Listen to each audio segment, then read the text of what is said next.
Praise the Lord. ஆண்டவராகிய இயேசு கிறிஸ்து நாமத்திலே உங்களை வாழ்த்துகிறேன். ஆபுக்கு 2 அதிகாரம் 3 வசனம், குறித்த காலத்திற்கு தரிசனம் வைக்கப்பட்டிருக்கிறது, அது முடிவிலே விளங்கும். தாமதித்தாலும் காத்திரு, பொய் சொல்லாது, நிச்சயம் வரும். பாருங்க, அழகான சில வார்த்தைகள்லாம் அங்கே எழுதப்படும். தேவன் உனக்காக எனக்காக குறித்தவைகள் அப்படி இருக்கு. தேவன் ஆயத்தம் அப்படி இருக்கு. குறித்த காலத்துக்கு தேவன் நம்மை உயர்த்தக்கூடிய சில கால அவகாசங்களை, கால அளவுகளை ஆண்டவர் வைத்திருக்கிறார். நிச்சயமாக அது வரும். ஒருவேளை நீங்கள் அவசரப்படலாம். புது வருஷம் வந்துருச்சு, ஒரு நன்மை நடக்கல, ஐயோ என்று நீங்கள் பதறலாம். ஆனால் தேவன் திட்டமிட்டவைகளை, தேவன் ஆயத்தம் பண்ணினவைகளை நிச்சயமாக உனக்கும் எனக்கு அவர் தருகிற வரைக்கும் அவர் நம்மகிட்ட ஒன்று எதிர்பார்க்கிறார். காத்திரு, இல்லைன்னா பக்குவப்படு, இல்லைன்னா பலப்படு. உதாரணத்துக்கு உங்களுக்கு ஒரு குழந்தைக்காக வேண்டிக்கை வச்சுக்கல. அப்போ குழந்தை அவசியம் வந்து உங்களுக்கும் தெரியும், ஆண்டுக்கும் தெரியும். ஆனால் தேவன் எப்போ தர வேண்டுமோ அதை நிச்சயமாக தருவார். குறித்த காலத்துக்கு தேவன் சில நன்மைகளை, சில ஆசீர்வாதங்களை ஆயத்தம் பண்ணியிருக்கிறார். இப்போ நமக்கு என்ன தேவை?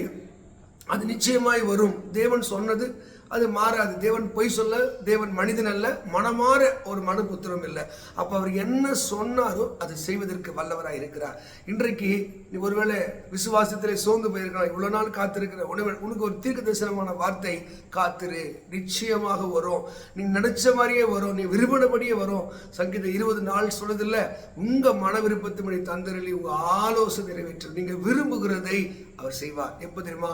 தேவனுடைய வார்த்தை உருவாகும் வரைக்கும் காத்திருக்கணும். நீங்க ரோமர் 4 அதிகாரத்துல 19-20 வரைக்கும் படிச்சு பார்த்தீங்கன்னா, தேவன் வாக்கு தத்தம் பண்ணினதை நிறைவேற்ற வல்லவராக இருக்கிறார் என்று முழு நிச்சயமாய் அவன் நம்பினான். நீங்க முழு நிச்சயமாய் தேவன் உங்களுக்கு என்ன நம்ப பண்ணினாரோ, என்ன வெளிப்படுத்தினாரோ, என்ன சொல்வேன் என்று வாக்கு பண்ணினாரோ, அங்கே ஈசாக்குக்கு அதை தான் சொல்லுகிறார், யாக்கோப்புக்கு அதை தான் சொல்லுகிறார். அவருடைய பிள்ளைகளுக்கு என்ன வாக்கு பண்ணினாரோ, யாக்கோப்பை பார்த்து ஆதியாகமம் 28:15 சொன்னார், நான் உன்னை சொன்னதை செய்ய வரைக்கும் நான் உன்னை கைவிடுவதில்லை. அப்ப தேவன் சொன்னதை அவர் செய்வதற்கு வல்லவராக இருக்கிறார். முடிவிலே விளங்கும். தாமதித்தாலும் என்ன பண்ண, அது காத்திரு. என்னமா? நிச்சயமாக வரும். நிச்சயமாகவே நீதிமொழிகளை வாசிக்கிறல்ல, அழகா 23:12, நிச்சயமாகவே முடிவு உண்டு, உங்க நம்பிக்கை வீண் போகாது. நீங்க நம்புகிறது, தாவீது சொல்லுகிறான் 62 சங்கீதம் 5 வசனத்தில், நான் நம்புகிறது அவராலே வரும். மக்களை நீங்கள் சோர்ந்து போகாதீங்க. நீ நான் ஆராதிக்கிற வழிபடுகிற தேவன் நம்ம கண்ணீரை கண்டு சிரிக்கிறவர்ல, நம்மோடு கூட சில அழுகிறவராக இருக்கிறார். இன்றைக்கு நீங்க எந்த நிலைமையில இருந்தாலும் நம்பிக்கை விட்டுறாதீங்க, விசுவாசத்தை விட்டுறாதீங்க. கர்த்தர் எனக்காக யாவையும் செய்வ நல்ல நாவிலே அறிக்கையிடுங்க. உங்க வாழ்வு அற்புதத்தி வாழ்வாய் மாறும். வசனம் ஏசாயா 52 வாசிக்கிறல, சுக வாழ்வு சீக்கிரத்தில் இருக்கும். ஆமென்.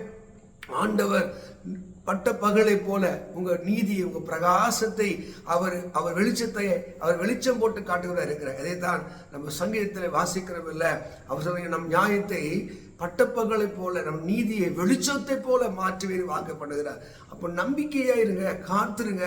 குறித்த காலத்துக்கு தேவன் சில திட்டங்களை வைத்திருக்கிறார். அந்த திட்டங்களை நிச்சயமாக அதின் காலத்திலே நேர்த்தியாக செய்வார். அவர்களை சொல்லப்பட்ட வார்த்தையின்படியே அவர் சொல்லியும் செய்யாதிருப்பாரோ, அவர் வாயிலை வசனத்தை நிறைவேற்றாதிருப்பாரோ, காத்திருங்கள், நிச்சயமாய் வரும். அவர் சொன்னதை செய்கிற வரைக்கும் அவர் கைவிடுவதில்லை. இது ஆபுக்கு 2:3 வார்த்தைப்படியே தேவன் உங்கள் ஆசிரியத்து உங்கள் கண்ணீரெல்லாம் துடைத்து உங்களுக்கு அருளை எல்லா நன்மை கண்ணீர்கள் கர்த்தரை துதிப்பீர்கள். அந்த நாள் மிக சமீபமாக இருக்கிறது. காத்திருங்கள், நிச்சயமாய் வரும். தேவன் சொன்னபடியே செய்வார். God bless you. இந்த வார்த்தையின்படியே தேவன் உங்களை ஆசீர்வதிப்பாராக. ஆமென்.